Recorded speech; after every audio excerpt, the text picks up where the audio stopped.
आपने पूछा कि परमात्मा क्या है। परमात्मा ईश्वर अल्लाह गॉड जो भी है जिसको हम मानते हैं परंतु जानते नहीं, वो हमारे चित्त और मन का प्रतिबिंब है। That is a mirror of our mind, that is a mirror of our man, that is a mirror of our chitta. आप देखोगे कि हर प्रजाति के लोगों ने अपनी अपनी प्रजाति की सकल स्वरूप के परमात्मा बनाए हुए। अगर आप देखोगे पीत रेश के लोग बुद्ध को भी पीत प्रजाति में दिखाते हैं, उनकी शक्ल सूरत ऐसी ही बनाते हैं। ऐसा ही उनका परमात्मा है। आर्यंस अपना परमात्मा अपनी जैसी शक्ल में घड़ते हैं। इसी प्रकार द्रविड़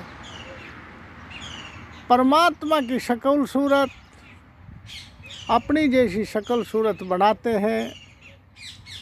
आपके और रेड रेश के लोग,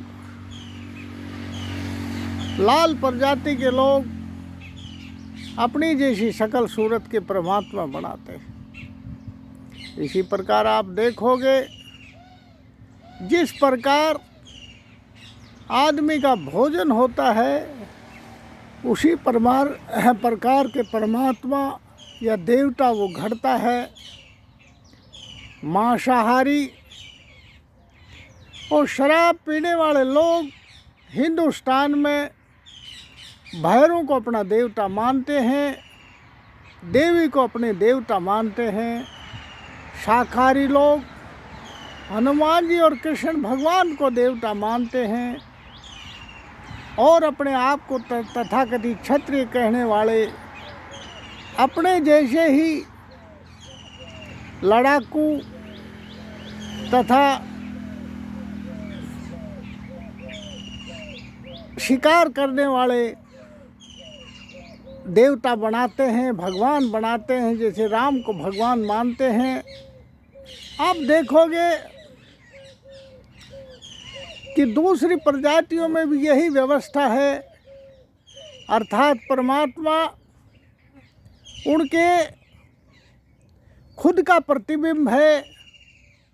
उनकी कैसी शक्ल है, उनकी कैसी सूरत है और वो क्या भोजन करते हैं, उसी प्रकार के परमात्मा गॉड देवता घड़ लेते हैं और उनकी पूजा करनी शुरू कर देते हैं। इसी प्रकार आप देख सकते हो कि परमात्मा की वास्तविक स्थिति क्या है।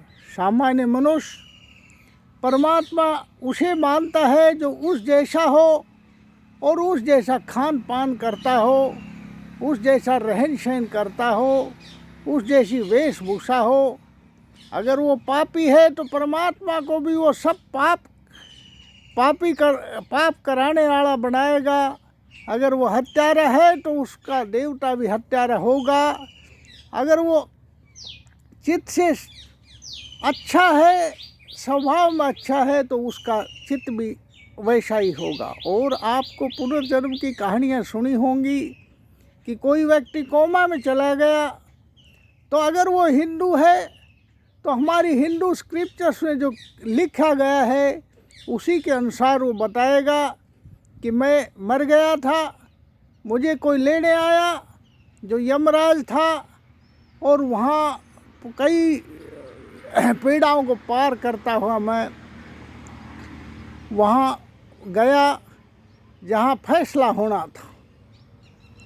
इसी प्रकार ईसा मसीह या मुसलमान अगर मरते हैं, कोमा में चले जाते हैं और जीते हैं, तो उस जन्नत और उस स्वर्ग की बातें करते हैं जो उनकी किताबों में लिखा हुआ है। इसका मतलब ये है कि उनके चित्त पे पड़े संस्कार, एक्चुअल उनका चित्त काम करता है, उनका माइंड उस समय काम करता है और शरीर के दूसरे हिस्से काम छोड़ देते हैं। अचेतन मन उन्हीं बातों को एक स्वरूप बनाकर उसका नरक स्वर्ग, जन्नत या यमराज का आना इत्यादि बातें बताते हैं। अलग अलग धर्मों के मानने वाले, अलग अलग प्रजातियों को मानने वाले लोगों के अलग अलग परमात्मा के समय के अनुभव हैं। ये मैं सब उन मानने वाले लोगों की बातें कर रहा हूँ।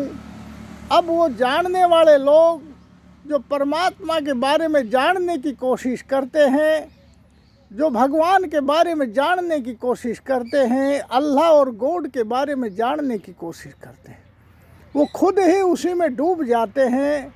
जिस प्रकार पानी में नमक का ढेला डाल दिया जाए तो पानी में नमक भी घुल जाता है, इसी प्रकार परमात्मा को जानते जानते वो जानने वाले लोग उसके हिस्से हो जाते हैं, उस ब्रह्म के हिस्से हो जाते हैं। जिसमें वट वृक्ष के नीचे अब बैठा हूँ तो यहाँ आप देख रहे हो कि इस वट वृक्ष की छाया का मैं भी हिस्सा हूँ, इसके पेड़ पौधों का मैं भी हिस्सा हूँ। मेरी भी छाया वट वृक्ष की छाया के साथ मिल रही है। इसलिए मैं विभेद नहीं कर सकता कि वट वृक्ष और मेरे में क्या अंतर है। इसी प्रकार जब परमात्मा का ज्ञान हो जाता है, जानकारी हो जाती है, इस प्रकृति के अस्तित्व का सही रूप पता लग जाता है, तो वो उसी का व्यक्ति हिस्सा हो जाता है। और जब आप किसी के हिस्से हो जाओगे तो आप अकेले कुछ नहीं बोल सकते, वो संपूर्ण कॉस्मोस, संपूर्ण ब्रह्मांड बोलेगा। और जब आपके अंदर संपूर्ण कॉस्मोस, संपूर्ण ब्रह्मांड, संपूर्ण प्रकृति का सार्थव बोलने लगे, समस्त प्रकृति के आनंद आपके अंदर आने लगे और तुम परमानंद की स्थिति पर पहुंच जाओ, there will be no contradiction in your mind, there will be no contradiction in your chitta, there will be no contradiction in your man. Only 1 + 1 will not be 2, it will be 1 + 0 = 1. Thus you will be one and you will be a part of real existence. आप सही सच्चे अस्तित्व के हिस्से होगे, आप भी सत्य होगे। और जब इस प्रकार की जानने का अनुभूतियाँ हो जाए और आप परमानंद की स्थिति पर पहुँच जाओ तो समझो कि आप ब्रह्मांड के, आप परमात्मा के, आप ब्रह्म के, आप गॉड के, आप अल्लाह के हिस्से हो गए हो। और आप वही हो जो वो अल्लाह है, आप वही हो जो वो परमात्मा है, आप वही हो जो ये धरती है, आप ये वही हो जो ये कॉस्मोस है। आप इस समस्त विराट चेतना के हिस्से हो गए हो, यही परमात्मा है। तो मैं समझता हूँ कि आपने जो प्रश्न किया है उसका उत्तर मेरी ओर से मिल गया है। परमात्मा अनुभूति का विषय है, परमात्मा मिल जाने का विषय है, परमात्मा मिलकर जानने का विषय है, परमात्मा किसी के कहने से मानने का विषय नहीं है। अतः मैं हमेशा कहता हूँ कि आप समर्पण करो, और समर्पण करोगे तो समस्त से मिल जाओगे, समष्टि के हिस्से हो जाओगे। और यही आपकी अनुभूति परमात्मा की अनुभूति है। जो समय एक फूल खिलता है ऐसे तुम खिल जाओगे, और आपको देखने वाले, सुनने वाले, जानने वाले, आपके नज़दीक निकलने वाले समझ जाएंगे कि आपके अंदर परमात्मा बोलता है। धन्यवाद।